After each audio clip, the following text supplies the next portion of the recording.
Hello, Internet! I am Elliot the Purple-Haired Doofus, and welcome back to Ready Player One.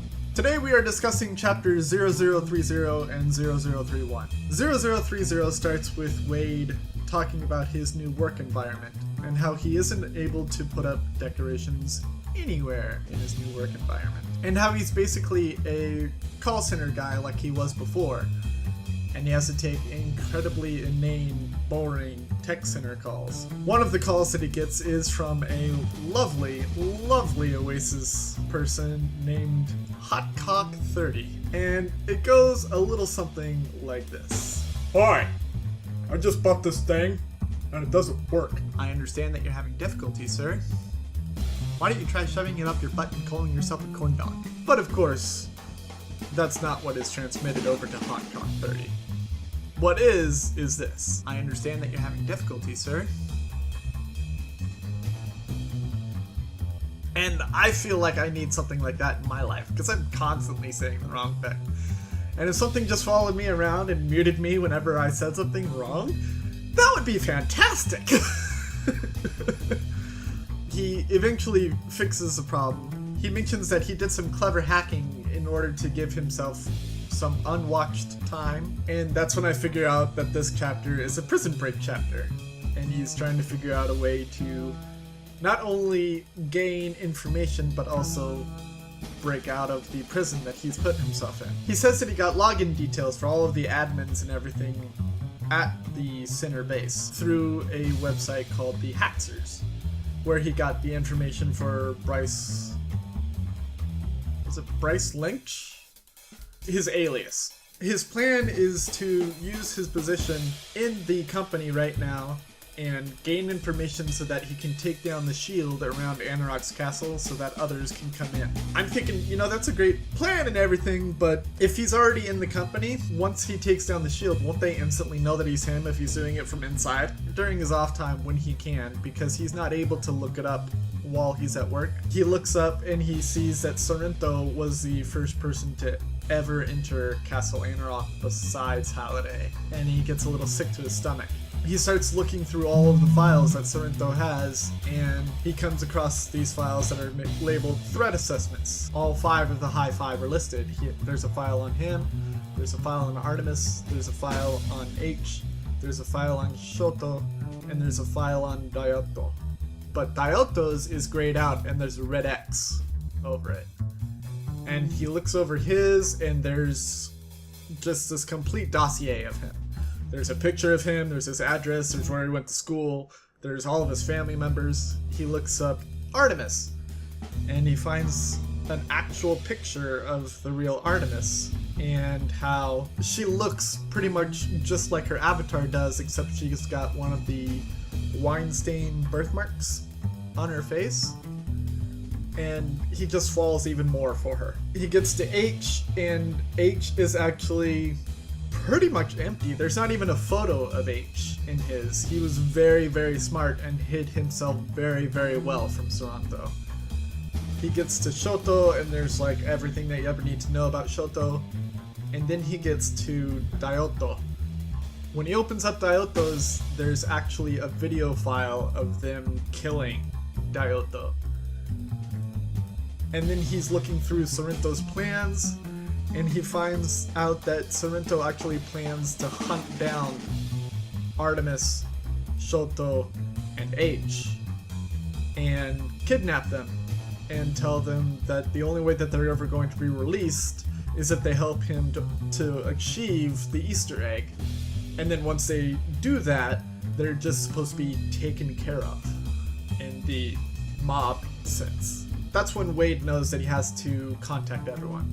He takes the information that he has from Daioto's death, and he takes the actual recording of the conversation that he has with Sorrento before they blew up his motorhome park, and he blurs out his face and anonymizes himself, sends it out to all of the news reports, just to let them know what an awful person Sorrento is. And then he emails H, Shoto, and Artemis, and tells them, look, here's how you get to this point. These people are looking for you.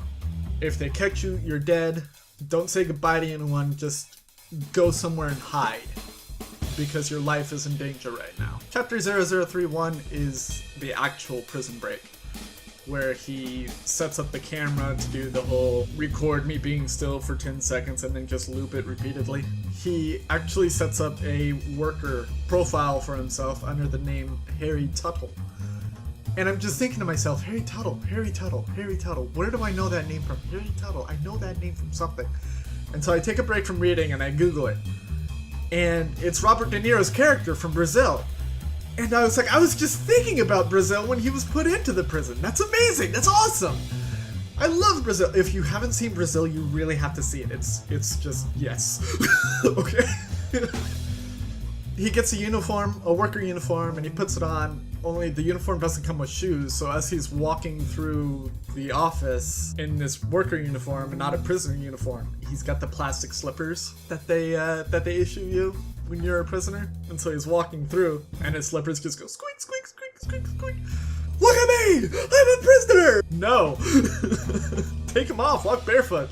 Also, one of the things that he had to drop so that he wasn't tracked was the oct, or the ear gear. When he released it from his ear, it left 2 puncture wounds in his ear, and he put band-aids over him before he left, but he's just kind of squeaking along in the office when...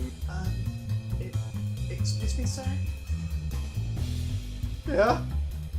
What? Your ear is bleeding. It's like all over your suit right now. And he kind of like gives a sigh of relief. And it's just like, haha. Got it. Yep. Thank you. Thank you very much. Just keep on moving. As he's having that conversation with the woman who stops him, I'm just kind of thinking, he's completely hairless at this point. So he's got to be like one of the observers from Fringe, right? Looking kind of freaky. He doesn't have eyebrows or anything either. He goes to a post office where he ordered Oasis equipment before he ever got captured and had it sent there. He picks it up, and it's an automated post office where there are no workers, so it's only him in this building. He links into an Oasis network that isn't owned by the ILI, so they can't track him. That's actually where he emails Shoto, H, and Artemis and warns them that they're in danger and that they need to get out soon. Like right now. But at the end of Artemis's, he actually puts this note that says, you look even more beautiful in real life. And it's just kind of like, I don't know if that was the right move. I don't know if you wanted to do that. It turns out well for you.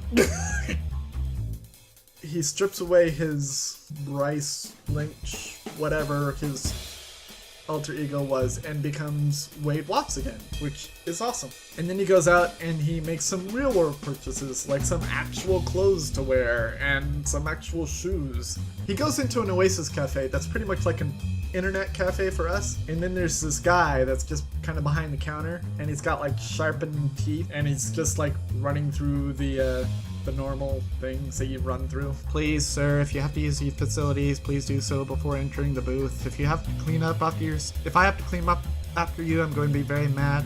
And please do realize that I work on tips alone, so please tip heavenly.